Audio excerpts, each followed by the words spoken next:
Bienvenue sur le webinaire et désolé pour le retard à l'allumage. Donc, suite à donc ce webinaire est organisé par Aerospace Valley sur des problématiques d'IA parcimonieuse, d'IA frugale. Nous avions déjà, alors il est organisé par Aerospace Valley, mais aussi en lien avec Anity, puisqu'on a autour de la table des partenaires en fait d'Anity. Donc, on avait déjà récemment fait une première étape sur la mesure en fait de la consommation et de l'impact énergétique de l'IA, et puis quelques recommandations aussi à cet effet. Donc, et là, on bascule vers des éléments de solution, c'est-à-dire comment est-ce qu'on peut faire de l'apprentissage à partir de modèles parcimonieux. C'est ça qu'on va regarder aujourd'hui.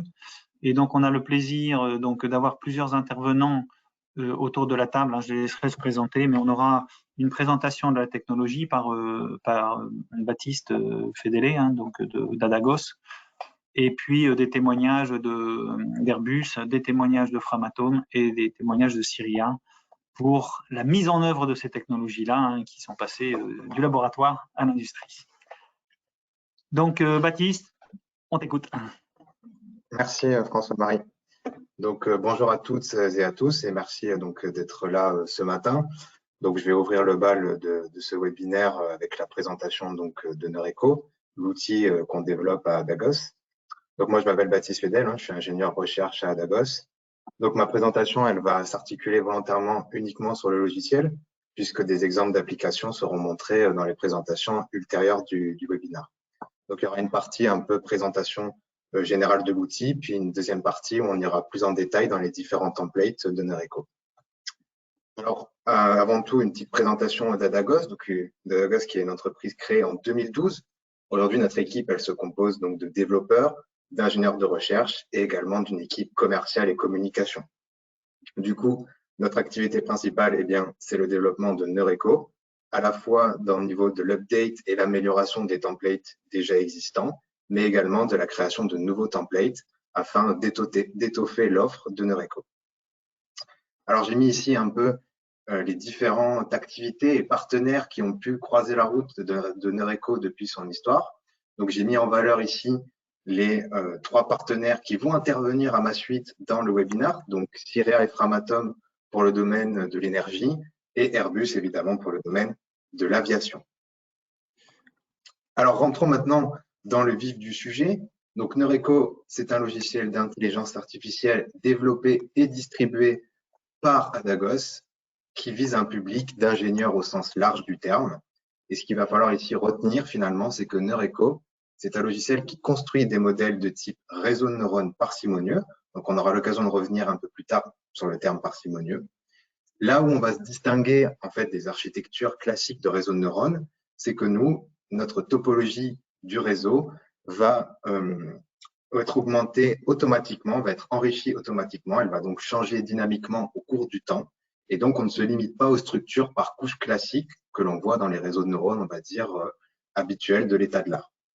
Et donc, cet outil, il est idéal pour modéliser des problèmes issus de la physique et de l'ingénierie au sens large. Et donc, il va avoir affaire en général à des données issues de la simulation, des données mesurées ou expérimentales ou des données opérationnelles.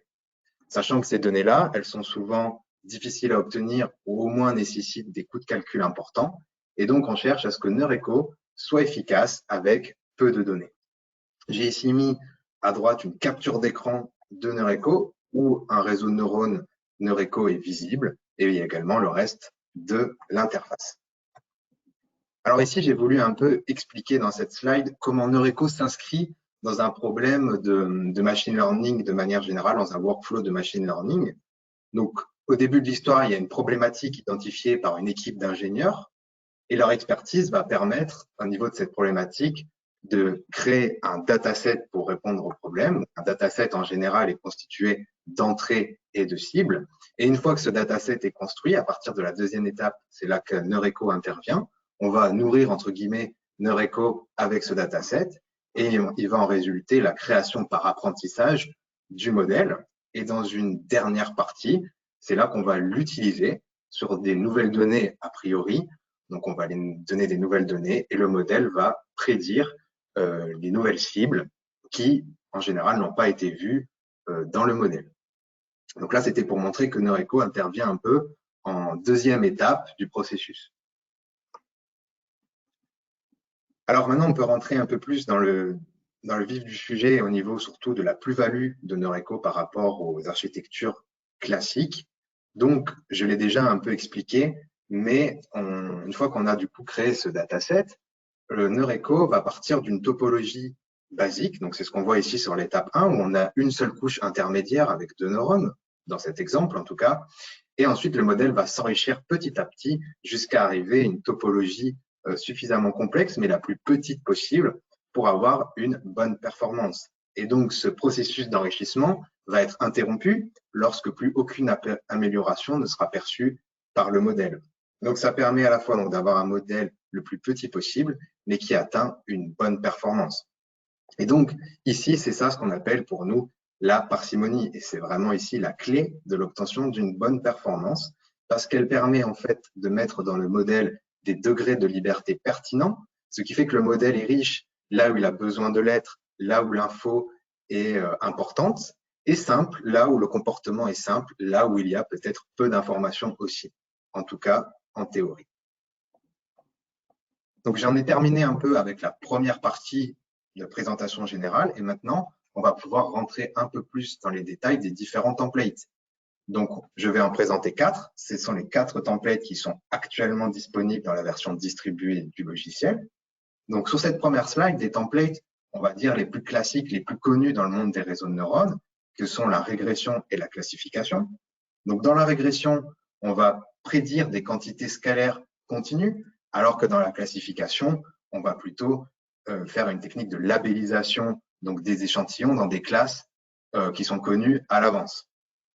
Et donc, j'ai mis également sur la partie droite de l'écran 2 captures d'écran d'analyse qu'on a dans le logiciel, des outils d'analyse assez classiques. Dans le cas de la régression, c'est un plot cible vs prédiction, où on cherche à rapprocher le nuage de points le plus possible de la droite y égale x. Et dans le cas de la classification, on peut afficher la matrice de confusion qui, en gros, va nous donner le nombre de faux positifs et le nombre de faux négatifs qu'on cherche bien évidemment à minimiser et obtenir du coup une matrice la plus diagonale possible. Donc ça, c'était au niveau des templates, on va dire, très classiques, très connus dans le monde des réseaux de neurones. Et maintenant, on va arriver à des modèles, des templates un peu plus spécifiques. Donc, le premier d'entre eux, c'est la compression. Donc, cette fois-ci, on va quitter le monde de l'apprentissage supervisé pour arriver dans le monde de l'apprentissage non supervisé, où là, on n'a plus de cible, on a seulement des entrées, et dans ce cas précis, des entrées de très grande taille. Et on va chercher, via un premier réseau de neurones, un compresseur, à comprimer ces entrées pour arriver à un bottleneck, en général avec un nombre de coefficients très restreint. Ici, dans l'exemple, on en voit qu'il n'y en a que 2. Et à partir de ce bottleneck, on va créer un deuxième modèle de réseau de neurones pour restituer l'entrée initiale. On va bien sûr essuyer une certaine erreur qu'on va chercher à minimiser. Mais le véritable atout de ce genre de modèle, c'est l'analyse ensuite du bottleneck en lui-même. Et notamment, vous pouvez voir en haut à droite le plot finalement en 2 dimensions, parce qu'ici on a 2 coefficients, de ces coefficients pour chaque échantillon. Et ça permet de réaliser du clustering, où chaque échantillon occupe une certaine zone de l'espace. Et en général, ce genre de techniques peuvent être utilisées notamment dans des problèmes de détection d'anomalies où il n'y a pas de cible a priori, mais ça permet un peu de clusteriser différents types d'entrées. Donc ça, c'était pour la compression. Et maintenant, le dernier template, qui est un peu différent des autres, dans la mesure où c'est là un template dynamique et que contrairement aux 3 templates précédents qui faisaient appel à des réseaux de neurones, on va dire classiques, par succession de couches intermédiaires, ici, pour le dynamique, on est sur une structure qui va se rapprocher un peu des réseaux de neurones dits récurrents, même si pour nous, notre template est en réalité un peu plus compliqué et spécifique que ça. Dans tous les cas, c'est un template qui va être utilisé pour des problèmes de série temporelle, des problèmes donc très courants également dans le monde du machine learning. Et pour illustrer cette fois-ci ce template, j'ai mis donc toujours une capture d'écran du logiciel NeurEco qui fait apparaître une superposition entre la courbe de prédiction et la cible. Donc, en l'occurrence, ici, c'est un problème de prédiction d'une température à chaque instant. Donc, ici, en fait, en axe des abscisses, on a le temps. Alors, on a l'impression qu'il n'y a qu'une courbe parce qu'il y a une superposition quasi parfaite ici entre la prédiction et la cible. Mais l'idée, voilà, c'est d'avoir cet outil d'analyse également. Donc, ça clôt un peu la partie template. Et j'aimerais faire d'abord, pour terminer un petit peu l'exposé, parler d'un outil d'analyse qui va être commun à ces 4 templates, c'est l'analyse de sensibilité. Donc, c'est un outil post-création du modèle où, en gros, on va pouvoir, pour chaque sortie donc, du modèle, savoir quelle va être l'influence des entrées sur cette sortie et finalement, quelles sont les entrées qui ont été les plus pertinentes pour prédire la sortie. Donc, ça se présente comme ça où, en fait, on peut cliquer sur chaque neurone de sortie et savoir quels ont été les neurones et en particulier les entrées les plus pertinentes. Dans cet exemple-là, on voit que c'est la première entrée qui a été le plus importante. Et voilà, donc là, pour l'info, c'est aussi un problème un peu lié à l'énergie. On doit prédire une quantité énergétique en fonction de divers paramètres. Et il me reste quelques secondes pour terminer avec un mot de la fin sur la collaboration entre Anity et Adagos aujourd'hui sur 2 sujets. Avec Airbus, sur le sujet des capteurs visuels, c'est l'objet d'ailleurs de l'exposé qui va suivre, mais également avec Soprasteria sur le sujet de l'explicabilité. Du coup, c'était mon mot de la fin. Je vous remercie pour votre attention et du coup, je vais passer la main à la suite.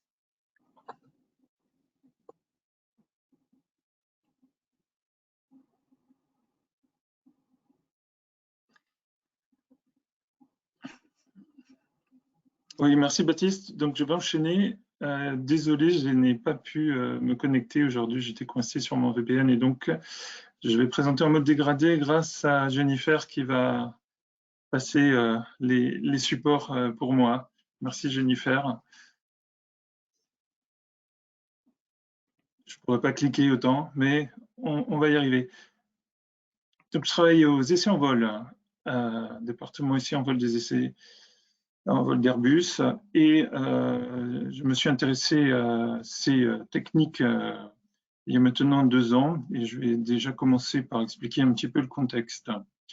Donc, dans le cadre de mon travail, nous avons un grand volume, une grande variété de données. Un Airbus enregistre des centaines de milliers de paramètres. Pour un A350, ça peut aller jusqu'à 400 000 paramètres, et même plus si on considère l'installation d'essai. Ces paramètres ne sont pas tous malheureusement exploitables pour différentes raisons. D'abord, ils peuvent changer selon l'avion d'essai, ils peuvent changer selon l'essai et surtout selon les aléas des capteurs.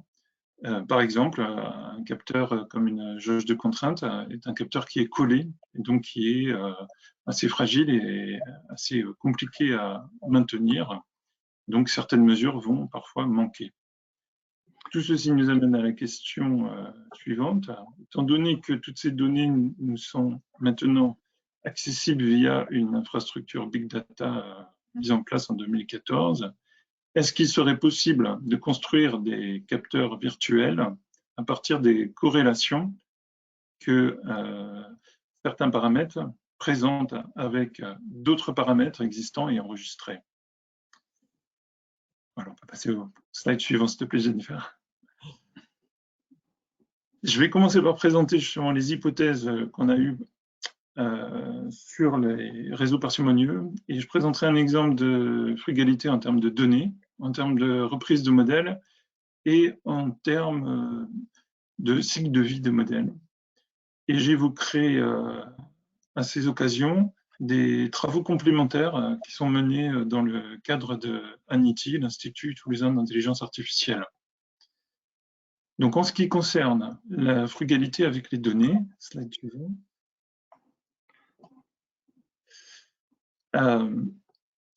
et d'autres types de frugalité, les réseaux parcimonieux sont un peu imposés à nous parce qu'ils permettent une généralisation en apprenant le modèle le plus simple et donc en faisant coïncider finalement le peu de données avec la recherche optimale du modèle le plus simple pouvant les expliquer. C'est quelque chose qui a une propriété aussi très intéressante pour finalement réentraîner des modèles, puisque l'architecture est évolutive. Il est possible de réentraîner des modèles sur la base de nouvelles données, d'une nouvelle répartition entre le jeu utilisé pour le train, la validation ou le test, ou même en changeant de tâche. C'est le cas pour les auto-encodeurs qu'on peut réentraîner sous forme de régresseurs pour leur faire prédire certaines variables et reconstruire des signaux, par exemple. Et enfin, si les réseaux parcimonieux permettent d'entraîner des modèles et de les réentraîner à moindre coût, ce qui serait encore plus économe serait finalement de réduire le besoin de réentraîner et de réapprendre les modèles au fil du temps en utilisant ce qu'on appelle le recalibrage dynamique et qui va prendre tout son sens dans le cas des capteurs virtuels qui sont eux-mêmes souvent recalibrés. Donc, je vais présenter ces 3 exemples maintenant. Slide suivant. En commençant donc par la frugalité au niveau des données, il s'agit ici d'un exemple de mesure d'une pression qui se trouve mesurée dans un compartiment qu'on voit dans l'image en haut à gauche appelé belly fairing et qui s'est révélée très pertinente pour certaines investigations. Donc 4 vols ont été spécialement équipés.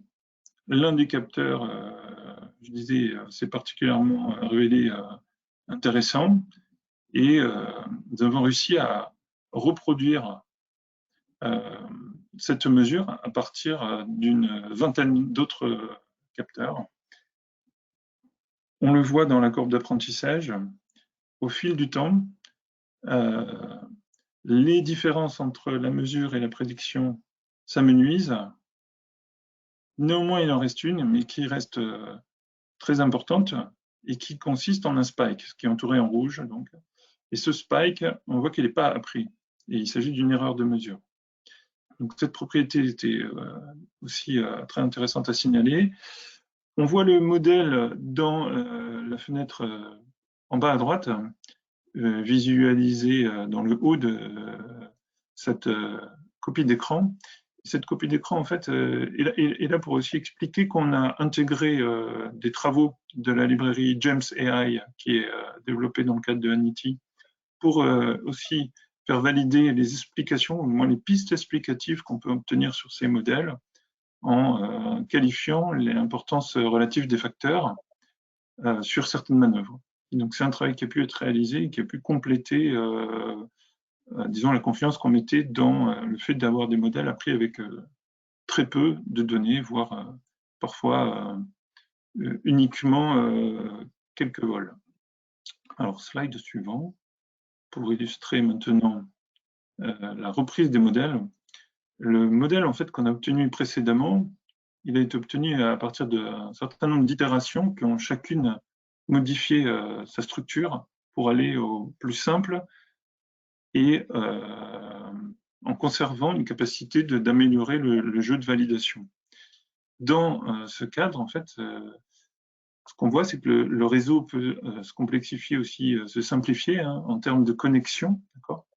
Et par ce biais, on évite de recalculer forcément depuis l'ensemble des données à une nouvelle itération.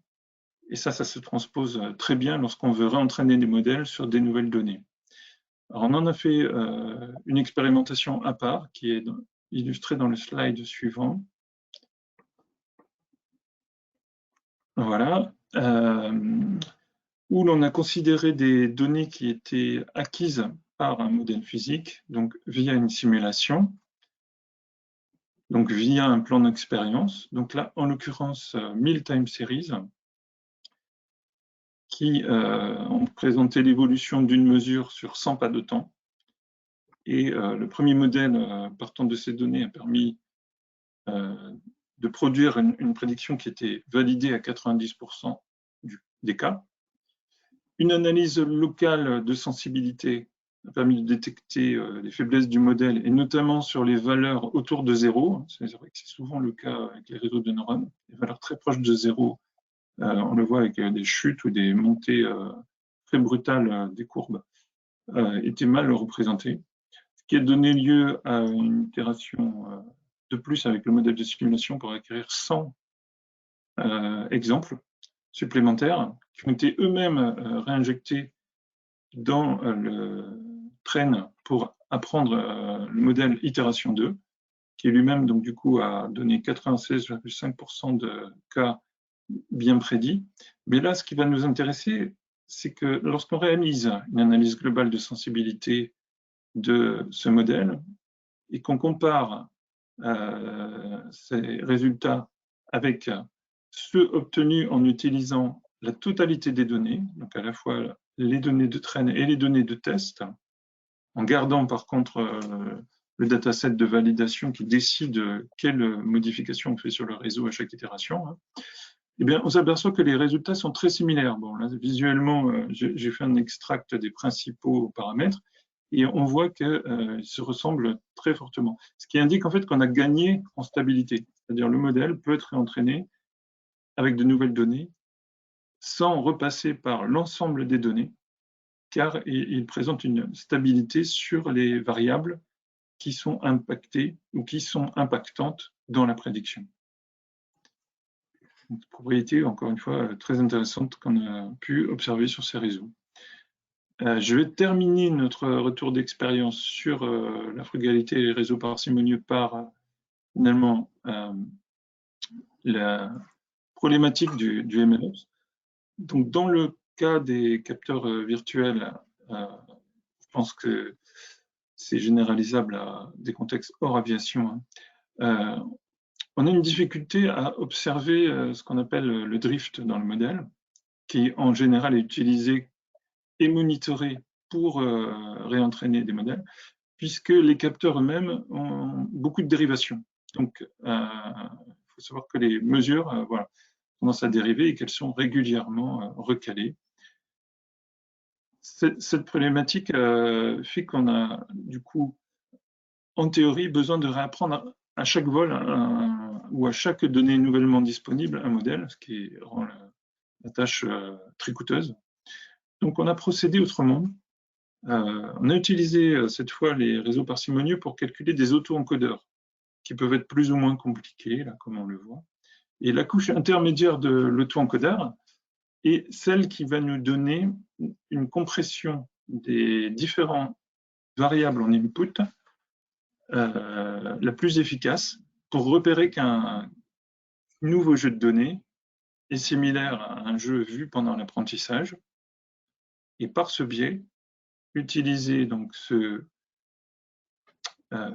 jeu de données vu pendant l'apprentissage pour lequel on a en général l'output désiré et recalibrer la prédiction et la confiance de la prédiction du modèle, donc c'est les travaux en prédiction conforme, et ainsi obtenir ce qu'on voit donc comme tunnel là, bleu sur l'image à peu près au milieu à droite, un tunnel de confiance qui est recalé en fonction de la prédiction qui est générée. Ce qui, du coup, évite d'avoir à recalculer des modèles de manière continue et à collecter au fil de l'eau, au fil des usages, les cas pour lesquels, effectivement, on a un doute sur le fait d'avoir des données suffisamment représentatives soumises pendant l'apprentissage, ce qui va nous permettre après d'évoluer de manière un peu plus administrée par des itérations qui vont simplement considérer les nouveaux jeux de données qu'on suppose différents de ceux ou qu'on suppose présentant une variété différente de ceux vus dans l'apprentissage.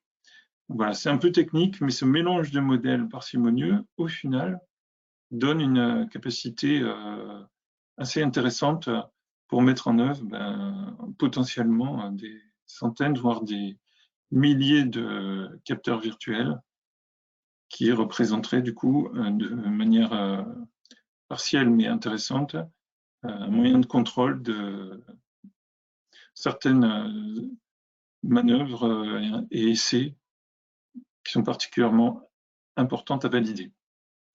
Voilà, j'ai terminé pour mon retour d'expérience. Merci et je passe la main au suivant.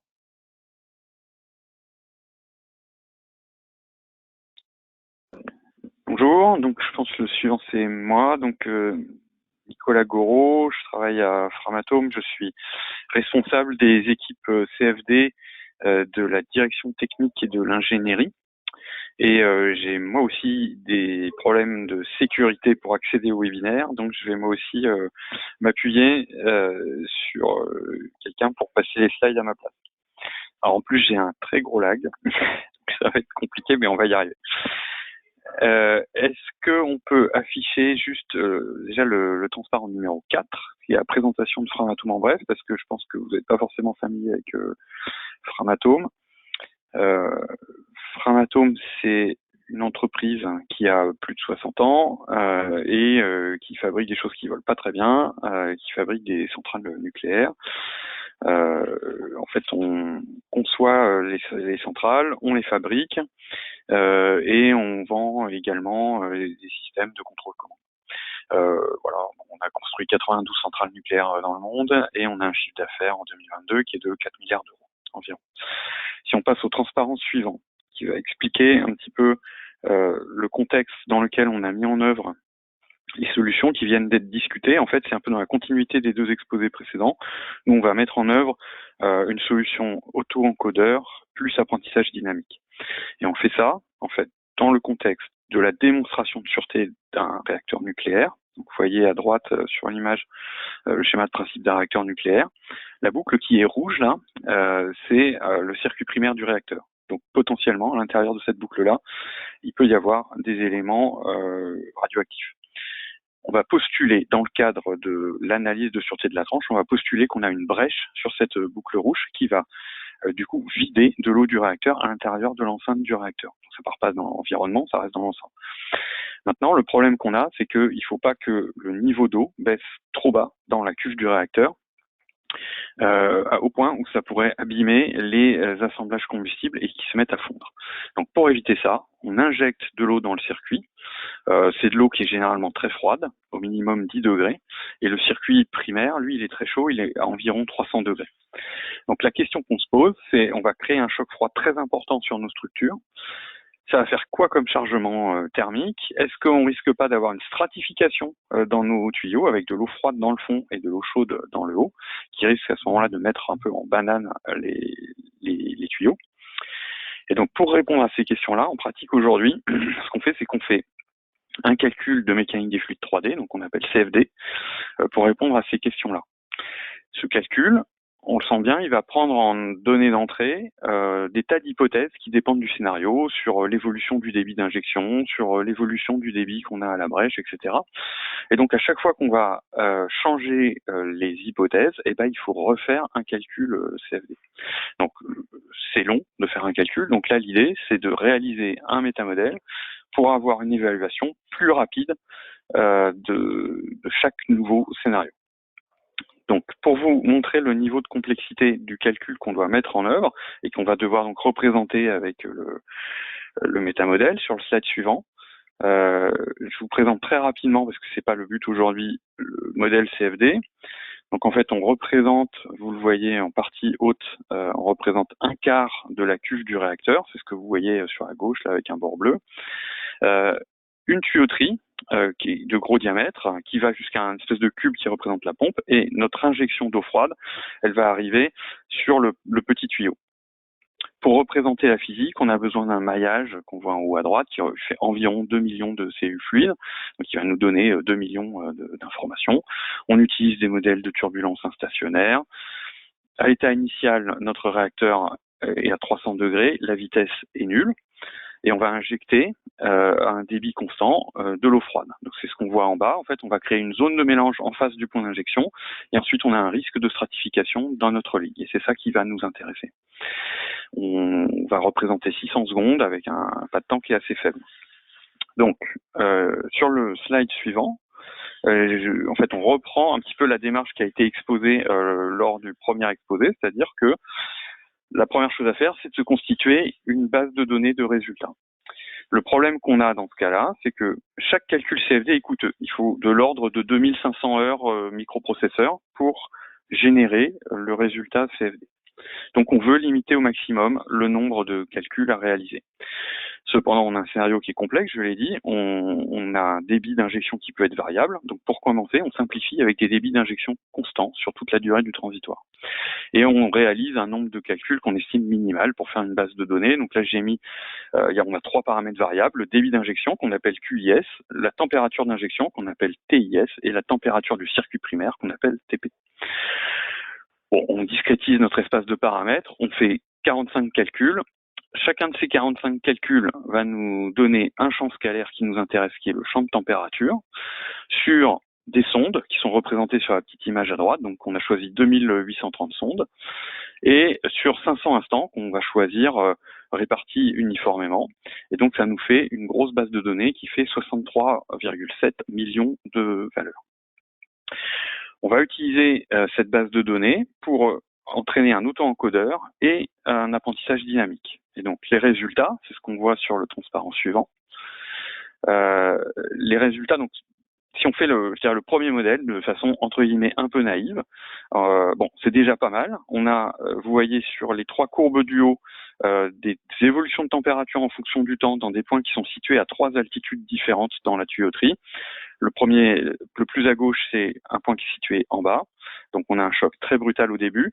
Le deuxième, c'est un point situé au milieu. C'est déjà moins brutal. Et le troisième, c'est un point qui est situé en haut, où on va avoir une évolution plus lente. Qu'est-ce qu'on observe? On observe que le modèle, donc là, on n'est pas sur un cas d'apprentissage. Là, on est sur un cas de validation. On est déjà sur une évaluation sur un cas qui n'a pas servi à l'apprentissage. On voit que le modèle, il a bien capté la dynamique du système. Il sait discriminer ce qui se passe aux différents points, mais il a encore un petit problème au tout départ de notre transitoire, parce que l'injection va faire un choc qui est très brutal en début d'injection, ce qui est noté call shock là sur le point en haut à gauche. Et là, la dynamique est pas assez brutale. Donc pour améliorer ça, c'est sur le slide suivant. En fait, bon, on a vu que pour avoir vraiment des résultats très bons, il y avait quelques bonnes pratiques à avoir, comme on est sur de la métamodélisation de phénomènes physiques. Bon, déjà, il faut avoir une condition initiale unique, ce qui n'était pas tout à fait notre cas dans l'apprentissage. Quand on a ça, l'apprentissage est de nettement meilleure qualité. Ensuite, tous les petits bruits qu'on peut voir, les fluctuations de la courbe rouge là, qui est le résultat CFD, bon, sont à traiter séparément si c'est ça qui nous intéresse. Nous, dans notre cas-là, c'était pas ça qui nous intéressait. Nous, ce qu'on voulait, c'est vraiment la porteuse. Et en fait, on a vu que comme pour un calcul physique, en fait, il faut bien discrétiser le domaine, que ce soit en temps ou en espace. Donc en fait, on voit qu'en haut, on a raffiné nos sondes. Plutôt que de les mettre un peu partout, on les a vraiment raffinées sur la zone qui nous intéressait nous. Elles sont beaucoup plus proches. Et on a fait de même en temps. En fait, on a raffiné notre discrétisation temporelle pour l'apprentissage autour du début du transitoire où on a le choc le plus brutal. Et quand on fait ça, en fait, on se rend compte que même avec moins de calculs, là, on a repris une base d'apprentissage sur seulement 20 calculs et on arrive à reproduire parfaitement ce qui se passe, y compris la dynamique au début du transitoire qui est très complexe. Donc maintenant, sur le transparent suivant, ce qu'on voit, c'est que on a réalisé un entraînement qui était fait sur un débit constant, mais ce qui nous intéresse en vrai, c'est un débit d'injection qui pourrait être variable. Donc on a cherché à challenger un petit peu la performance du réseau de neurones en imposant une courbe de débit qui est celle que vous voyez en haut à droite, qui est un peu farfelue, qui montre des variations extrêmes. Donc on a d'abord un créneau, ensuite un palier, puis ensuite une rampe descendante et une rampe montante. Et ce que vous voyez sur les courbes du bas, c'est une comparaison entre le résultat du réseau de neurones en bleu et le résultat du calcul CFD en rouge. Donc on voit que c'est pas totalement parfait, mais on arrive quand même à capter très bien la dynamique du système. Et ce qui est même intéressant, donc là on présente sur 4 points, mais on a le même résultat sur 2830 points. Et ce qui est très intéressant, c'est que il arrive même à capter la remontée en température en certains endroits, qui est liée à la diminution du débit autour de 200 secondes. Et ça, il l'a jamais vu dans l'apprentissage, mais il arrive quand même à le redonner lors d'une évaluation.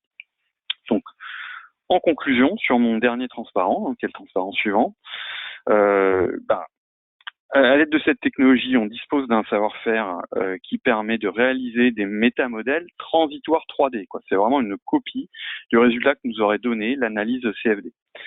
Bon, on la met au service de nos clients nucléaires et non nucléaires. On a une équipe de valorisation de notre expertise CFD. Et ce qu'il faut bien retenir, c'est que si c'est bien utilisé, on a de manière prédictive et extrêmement rapide des évaluations qui sont 3D et transitoires des calculs CFD. Et pour ça, on n'a pas besoin de réaliser des milliers de calculs. Donc là, on a fait seulement, pour avoir le bon résultat, 20 calculs. Donc 20 calculs, 2500 heures CPU par calcul. Je vous laisse faire le compte, ça fait 500 000 heures CPU, mais avec ça, on peut faire n'importe quel scénario. Et donc ça nous ouvre beaucoup de perspectives sur lesquelles on a commencé à travailler. Donc les jumeaux numériques rapides et précis, mais aussi des recherches d'optimum, qu'est-ce qui est le cas le plus pénalisant, comment on peut au mieux gérer l'accident. Et également, on utilise ce type de technologie pour le pilotage en temps réel de procédés industriels. Voilà. Et j'en ai terminé, donc je laisse la parole à l'intervenant suivant.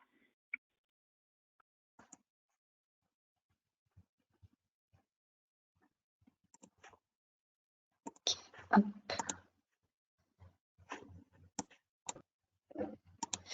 Donc, bonjour à tous. Je suis Alicia Calmet, ingénieure informatique à CIREA, et durant les 10 prochaines minutes, je vais vous parler de l'IA frugale appliquée aux énergies renouvelables.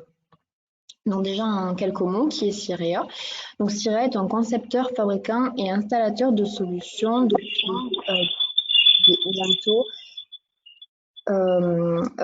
bientôt 25 ans. Donc CIREA a 3 pôles d'activité, un pôle automatisme, un pôle électronique et un pôle énergie. Donc dans le pôle énergie, CIREA fabrique et conçoit ses propres armoires d'autoconsommation pour particuliers et industriels. Donc ainsi, avec ces armoires sont couplées avec une installation photovoltaïque et potentiellement des batteries. Donc nous avons la problématique comment gérer les flux énergétiques. Donc à votre gauche, vous avez un schéma de principe des différents flux énergétiques dans une installation avec les différentes entités. Donc en fait, une installation, elle a des consommations. Elle a une installation photovoltaïque, elle est reliée au réseau et elle a des batteries. Un gestionnaire d'énergie permet de piloter les différents flux énergétiques à l'instant T. Donc le but d'installer des panneaux photovoltaïques, des batteries et un gestionnaire est que le client devient beaucoup plus autonome. C'est-à-dire en fait, il va soutirer moins d'électricité du réseau, il va réduire son empreinte carbone, et le fait en fait d'utiliser l'énergie photovoltaïque au lieu du réseau, en fait ça va lui faire réduire sa facture d'électricité, notamment actuellement avec les coûts d'électricité qui augmentent. Mais en fait, comment pouvons-nous aller au-delà de cela? C'est-à-dire comment pouvons-nous aider encore plus les clients à gérer leurs flux énergétiques? Donc en les informant sur l'énergie photovoltaïque qu'il peut y avoir dans le futur et en les aidant à prendre des décisions sur leur consommation. En effet, avec la consommation, ce n'est que sur ce seul biais qu'ils peuvent agir en l'optimisant en fonction de la production photovoltaïque. Pour cela, grâce à Noreco et avec Adagos, nous avons développé un serveur de prédiction qui va nous permettre de créer des modèles parcimonieux grâce à la librairie Python de Noreco. Et ces modèles vont nous permettre de prédire la production photovoltaïque. Donc comment cela va marcher? Donc comment le serveur de prédiction va aller avec Noreco? Donc au début, on a une installation. Donc cette installation, elle est plus ou moins vieille, mais elle possède des données. Donc le serveur va récupérer ces données. On va faire un petit focus sur la récupération des données.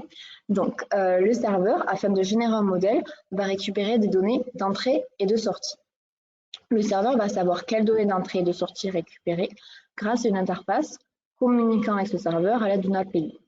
Donc, en données d'entrée, il peut y avoir 2 types. Les données météorologiques, comme l'irradiation solaire, la couverture nuageuse, ou les données relatives au vent, mais aussi les données temporelles, comme l'année, le mois. Et sur l'interface, que vous avez une capture d'écran au centre du slide, on va pouvoir choisir quelles données météo utiliser, mais aussi les coordonnées géographiques de l'installation.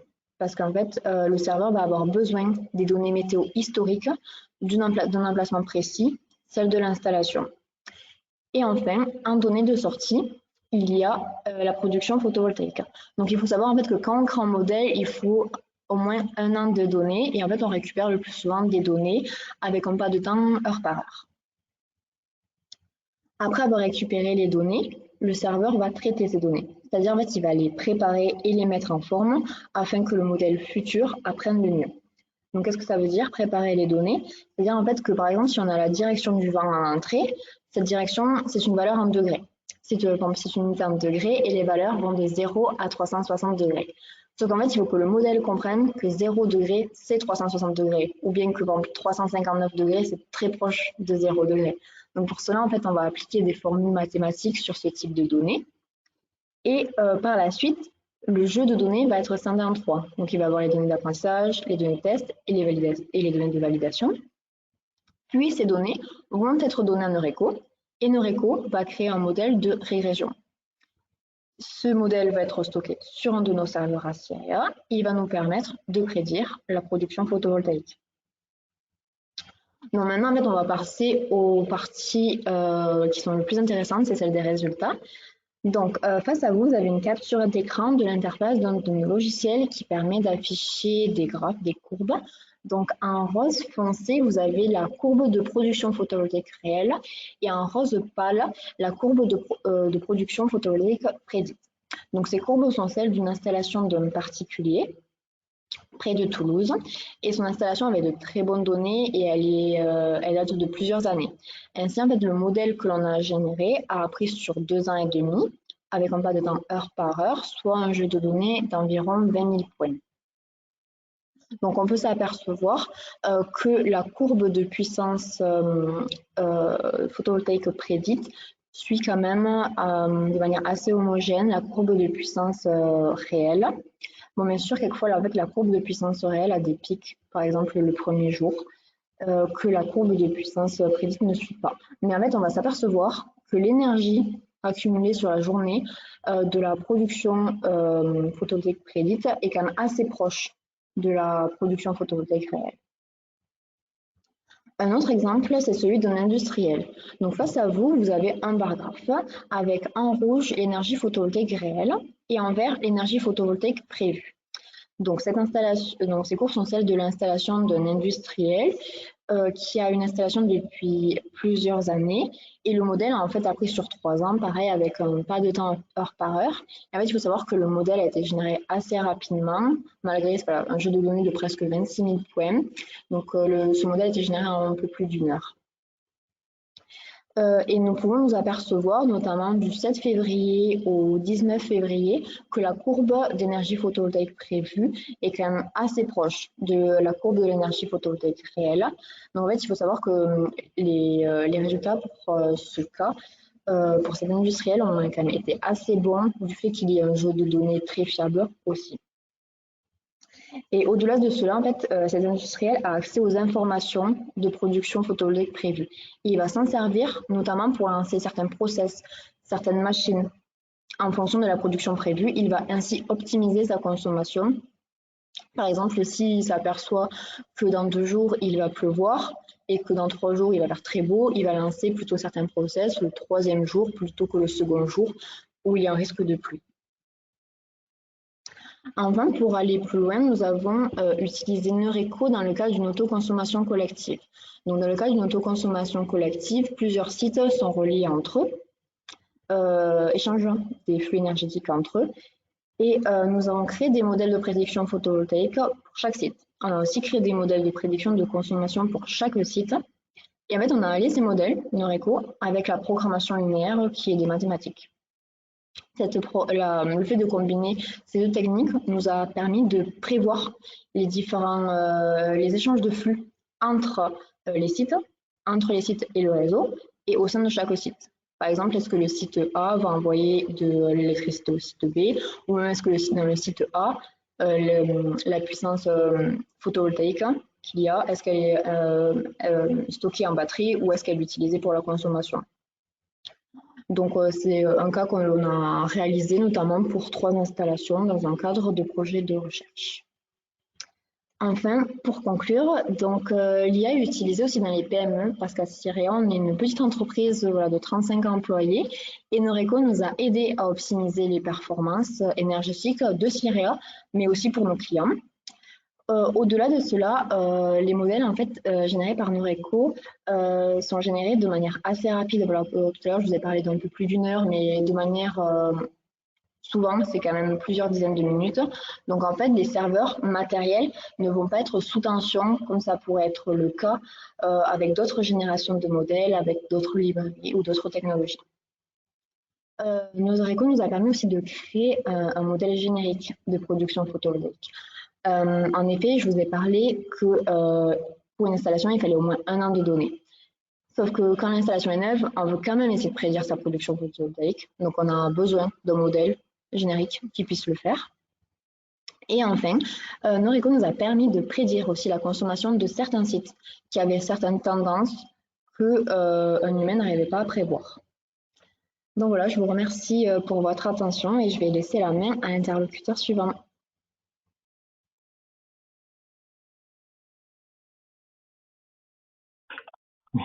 Merci beaucoup, Alicia. Donc, en fait, on arrive au bout de notre webinaire. Donc, peut-être que vous avez des questions avant d'arriver à la conclusion. Il y avait une question qui était posée par Julien qui demandait quels sont les types de données. En fait, est-ce que ça marche aussi pour les données images? Donc, peut-être Baptiste, si tu peux donner un élément de réponse. Bah alors, un élément de réponse, c'est que dans le template que j'ai montré, voilà, il y avait ce qu'on a appelé la régression. Donc, l'image, on peut toujours, si elle n'est pas trop grande, la vectoriser et ça fait un vecteur qui est tout à fait possible de mettre en entrée. Maintenant, l'outil le plus utile pour faire, quand on a des données qui sont mises sur des grilles ou des images, c'est le convolutif. Et du coup, j'en ai pas parlé parce qu'on a aujourd'hui un template convolutif, mais qui n'est pas distribué encore dans Noreco parce qu'on est encore en train de finaliser des choses, mais on a à Dagos, en tout cas, un template convolutif, par exemple, qui n'a pas encore comme pour les autres templates d'interface graphique, mais c'est peut-être l'outil le plus adapté pour ce genre de données. Excusez-moi, je voudrais… Oui, Mohamed, bien sûr. Mohamed Masmoudi, le président fondateur de la société Adagos. Au fait, la preuve que vraiment ce que nous faisons est complètement différent de l'état de l'art, c'est lorsqu'on est arrivé au convolutif, il y avait un certain nombre de verrous à lever. On a mis des années pour les lever. Et la première version du processus convolutif, d'un réseau convolutif, sera distribuée d'ici le début de l'année prochaine, au moins dans le contexte dynamique, c'est-à-dire pour le convolutif 1D, et le 2D, 3D suivra tout de suite après. Mais je vous assure qu'on a souffert énormément pour lever un certain nombre de verrous, parce que la parcimonie a des exigences extrêmement difficiles à satisfaire. Voilà. Merci pour ces précisions, Mohamed. On arrive à la fin en fait de notre webinaire. Il n'y a pas d'autres questions. Moi, je voudrais peut-être en guise de synthèse aussi. Alors, tout d'abord, vous remercier tous, hein, Baptiste, David, Nicolas, Alicia et Mohamed de ce témoignage. On a souhaité effectivement faire ce webinaire aussi pour montrer, comme Alicia l'a très bien résumé, que en fait ces technologies-là sont aussi accessibles, pas simplement aux grands groupes, mais aussi aux petites entreprises, hein, et que ça peut apporter de la valeur.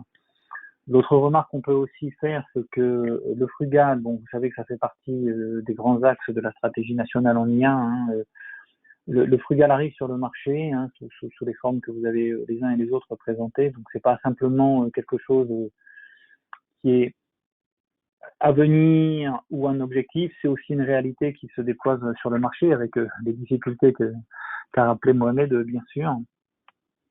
Donc ça, c'est aussi intéressant à avoir bien dans la tête et j'espère que ce webinaire vous aura convaincu ou de l'intérêt en tout cas de se poser ces questions-là à l'heure où en fait la frugalité est absolument nécessaire. Je voudrais aussi mentionner que ces résultats sont aussi l'illustration de collaboration en fait, à la fois dans des entreprises industrielles, de start-up ou de petites sociétés de la deep tech et aussi des centres de recherche, et que cette collaboration-là, c'est celle qui nous permet d'avancer. Elle est fructueuse et on espère que chacun autour de la table pourra aussi en profiter. Voilà. Donc, merci encore à chacun et chacune. Et nous allons donc stopper ce webinaire. Il sera, je pense qu'on a fait l'enregistrement, je parle sous le contrôle de Jennifer, que je profite aussi de remercier à la technique, parce qu'on a eu quelques petites difficultés et puis heureusement elle était là pour nous aider. Donc merci à chacun, bon appétit et puis au plaisir de vous retrouver à un autre webinaire. Au revoir. Merci à tout le monde. Merci. Au revoir. Merci pour votre intervention. Au revoir. Au revoir.